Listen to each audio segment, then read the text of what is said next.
សម្រាប់បងប្អូនដែលប្រើប្រាស់ account Facebook ជាមួយនឹងលេខទូរស័ព្ទចាស់ឬក៏លេខទូរស័ព្ទដែលយើងទៅឲ្យគេធ្វើការបង្កើតជំនួសណាអញ្ចឹងនៅក្នុងវីដេអូនេះខ្ញុំនឹងធ្វើការចែករំលែកពីរបៀបក្នុងការ add បន្ថែមនៅលេខទូរស័ព្ទថ្មីនៅក្នុង account Facebook អញ្ចឹងកុំឲ្យខាតពេលយូរចូលទៅទស្សនាទាំងអស់គ្នាបាទជាដំបូងបងប្អូនគ្រាន់តែធ្វើការចូលជាមួយនឹង Facebook យើងជាមុនសិនមកបន្ទាប់មកយើងធ្វើការចុចទៅលើកន្លែងសញ្ញាគូស3រួចហើយ scroll មកក្រោមបន្តិចបងប្អូនត្រូវធ្វើការស្វែងរកពាក្យថា setting and privacy បន្ទាប់មកយើងធ្វើការចុចទៅលើពាក្យថា setting បាទរួចបងប្អូនឃើញត្រង់ចំណុចខាងលើនេះដែលគេដាក់ថា account center បាទអញ្ចឹងយើងចុចលើនឹងមកបាទហើយបន្ទាប់មកបងប្អូនកលេចមើលត្រង់ចំណុចខាងលើគេបំផុតហ្នឹងដែលគេដាក់ថា profile and personal detail បាទរួចហើយបងប្អូននឹងឃើញត្រង់ចំណុចខាងក្រោមគេហ្នឹងគឺគេដាក់ថា contact info បាទកន្លែងហ្នឹងគឺមានពីរមានទាំងemail ជាមួយនឹងលេខទូរស័ព្ទដៃបាទអញ្ចឹងយើងចុចលើហ្នឹងមក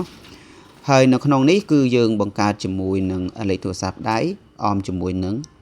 បាទ email អញ្ចឹងបើសិនជាបងប្អូនចង់លុបជាមួយនឹងលេខទូរស័ព្ទដៃចាស់យើងចុចទៅលើលេខទូរស័ព្ទដៃហ្នឹងមកបន្ទាប់មកនឹងឃើញផ្ទាំងពណ៌ក្រហមមួយដែលគេដាក់ថា delete បាទ delete number អញ្ចឹងបងប្អូនចុចត្រង់ចំណុចហ្នឹងមកហើយ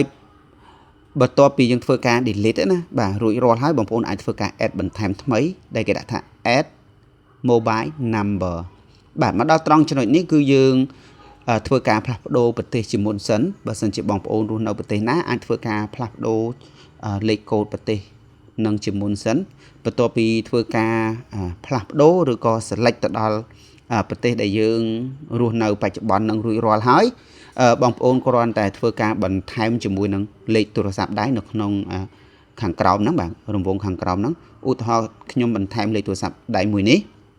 បាទរួចហើយខ្ញុំគ្រាន់តែធ្វើការចុចពាក្យថា next បាទអញ្ចឹងនៅក្នុងករណីថាលេខទូរស័ព្ទនឹងយើងធ្លាប់ប្រើប្រាស់ពីមុនមកហើយគឺយើងអាចបន្ថែមជាមួយនឹងលេខទូរស័ព្ទនឹងដដែលច្រើនដងពេកទេអញ្ចឹងយើងអាចធ្វើការផ្លាស់ប្ដូរនៅលេខទូរស័ព្ទថ្មីមួយផ្សេងទៀតបាទអញ្ចឹងខ្ញុំសូមបន្ថែមលេខថ្មីសម្រាប់បង្ហាញបងប្អូនបាទមកដល់ត្រង់ចំណុចហ្នឹងយើងគ្រាន់តែធ្វើការចុចពាក្យខាងក្រោមហ្នឹងចុចពាក្យថា next អញ្ចឹងនៅពេលដែលយើងធ្វើការចុចនេះបងប្អូនអាចធ្វើការរងចាំបន្តិចវានឹងធ្វើការផ្ញើលេខកូដ6ខ្ទង់មកហើយត្រង់ចំណុចហ្នឹងគឺវាបង្ហាញជាមួយនឹងផ្ញើលេខកូដជាមួយនឹង WhatsApp បើសិនជាបងប្អូនអត់បង្កើត WhatsApp ទេត្រូវធ្វើការ select ខាងក្រោមនេះបងប្អូនណាខាងក្រោមហ្នឹងដែលគេដាក់ថា get បាទ code visa SMS instant មានន័យថាវានឹងធ្វើការផ្ញើសារជំនួសបាទអញ្ចឹងបងប្អូនគ្រាន់តែធ្វើការចុចត្រង់ចំណុចហ្នឹងមកហើយ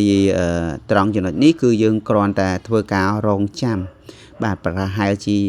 2-3 វិនាទីអញ្ចឹងណាបងប្អូនវានឹងធ្វើការលោតលេខសម្ងាត់ដែលលេខសម្ងាត់ហ្នឹងភាគច្រើនគឺចំនួន6ខ្ទង់ដែលវាលោតនឹងបង្ហាញយើងណាបងប្អូនបាទអញ្ចឹងវានឹងផ្ញើសារតាមរយៈលេខទូរស័ព្ទដៃយើងតែម្ដងអញ្ចឹងនៅត្រង់ចំណុចនេះនៅពេលដែលវាធ្វើការបង្ហាញនៅលេខកូដ6ខ្ទង់ខ្ញុំនឹងធ្វើការវាយបញ្ចូលនៅត្រង់កឡោនខាងក្រោមហ្នឹងណាបងប្អូនអញ្ចឹងបងប្អូនអាចធ្វើការរងចាំទៅបាទអូខេនៅពេលដែលបង្ហាញលេខកូដហើយខ្ញុំនឹងវាយបន្ថែមត្រង់ចំណុចនេះតែម្ដងបាទបន្ទាប់មកទៀតយើងគ្រាន់តែធ្វើការចុចពាក្យថា next មកអញ្ចឹងនៅពេលដែលយើងធ្វើការចុច next គឺយើងអាចធ្វើការប្រើប្រាស់ឬក៏គេហៅថា add លេខទូរស័ព្ទចូលបន្ថែមនៅក្នុង account Facebook បានសម្រេចតែម្ដងបាទអញ្ចឹងបងប្អូននឹងឃើញហើយត្រង់ចំណុចនេះគឺមានលេខទូរស័ព្ទថ្មីបាទវីដេអូក្នុងការចែករំលែកពីរបៀបក្នុងការ add លេខទូរស័ព្ទថ្មីគឺមានត្រឹមតែប៉ុណ្្នឹងទេអរគុណជួបគ្នាវីដេអូក្រោយ